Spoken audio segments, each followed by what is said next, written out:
everyone, welcome back to the official UnderTheChristmasTree.co.uk YouTube channel. I'm Mandy and I'm back with a demonstration on this. This is Monopoly Junior Monster University style. This was created by Winning Moves and is suitable for ages 5 years plus. So this is the box that the board game comes in, and as you can see, all of your favourite characters on the front if you're a fan of Monster University, such as Sully and all the other characters that you would expect to see in Monster University. So this is the contents of the box, and as you can see there's lots of different things in here. For example, there's instructions, which we'll go through in just a moment. There is the game board, which you will need obviously to play around the game. And there is the report cards, which I'll explain more about. And there is the money, which again has a twist because it's Monster University, but again I'll explain more about that shortly. So what we'll do is we'll just go through the instructions, and as we go through each thing we'll just lift it out of the box and let you have a look. So here's the instructions again, and as it tells you on the front, it is suitable for ages 5 years plus and requires a minimum of 2 players and a maximum of 4 players. It also tells you the aim of the game. So the aim of the game is to collect Monster University monsters and to collect as many screams as possible. So I'll explain a bit more about what screams are about shortly.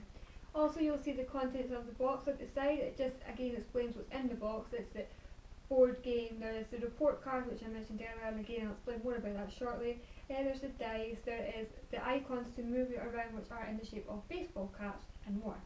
So on the inside of the instructions you will see how to get ready and get set up, how to play the game, and how to make it a little bit more challenging if you're a bit older or if you find it just a little bit easier. So what we'll do is we'll go ahead and get this board game set up.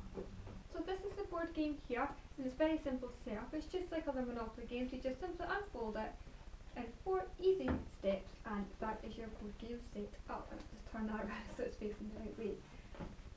And on the front you will see the fact there is Monopoly Junior Monster University, and you'll see people such as Sully. Now you might remember that I mentioned earlier about the report card. Now the report card cards are basically the same alternative as what you would have as, say for example, a community chess or a chance.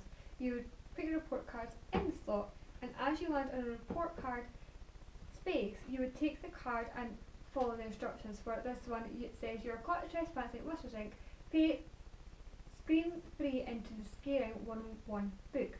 So on that note, this is the Scaring 101 book here, and you just make it into a square like that, and then you put it on to the square here.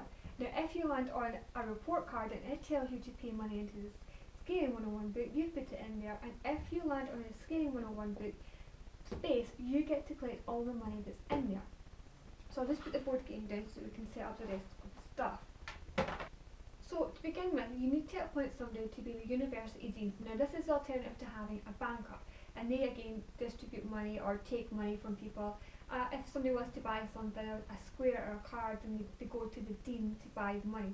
He or she would then give you Scream money. Now this is the exact same as having money, but because it's Monster University they put a little bit of a twist in it. So each player at the beginning, if there's 2 players, get 18 of Scream money, or if there's 3 to 4 players you get 14, as there's only so many Scream monies available. You then put your icon, which is a baseball cap, at the start of the board game, which is the go section. You take your dice. Now to start with, if you want to try and figure out who should go first, roll the dice and whoever gets the highest goes first. Or if you want to do it by who's the oldest or who's the youngest or anything like that, it's completely up to you on how you want to arrange who goes first. So for example, if I rolled the dice and I got 3, 1, 2, 3, I got a report card, so I would then take a report card, and then it tells me, as I mentioned before, I would have to pay 3 screams into the Scaring 101 book. I then put that to the bottom of the pile and move on. So you keep going until you get the most Monster University monsters and the most screams, which as we mentioned is the alternative to the money. So if you land on a square which has the option to buy, it tells you underneath how much you need to pay to the university dean to get that card. So for example, this one says it is S1, so I need to pay 1 scream to the university dean, and they will in turn give me the card. So if someone lands on my square, then I can charge them money for landing on that square. Now if you would like, you can also put a university campus on this.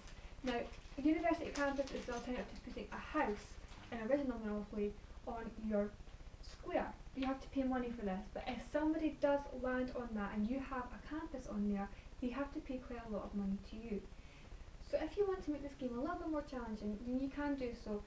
For example, you could try different rules, such as if you have 2 of the same colour of square that you own and someone lands in it, you could charge them double for landing on that square. Or you could swap screen cards. For example, if I had a pink one and somebody had a green one and I wanted the green one, I could swap cards with them, but I would also have to swap the university campus at the same time. But that's not a bad thing, because like I say, if you have two of the same colour, then you can charge more money. So that's basically the idea of the game, is to try and collect as many monster university monsters and as much screen money as possible. Now, the winner is, as I mentioned, the person who has the most, but the first person to go bankrupt who has no screens that they can pay with if they land on a square is out instantly. You cannot play anymore in the game. Now at that point the game can end, or you can carry on the game until you're the last person standing if you've got 3 or 4 players. So that's all you need to know about this board game. If you would like any further information about this board game, visit us at underthechristmastree.co.uk and I will put that link in the description box below. Or you can go over and visit Winning Moves or Monopoly Junior, and I will of course put those links in the box below also. Other than that, thanks so much for watching. Bye!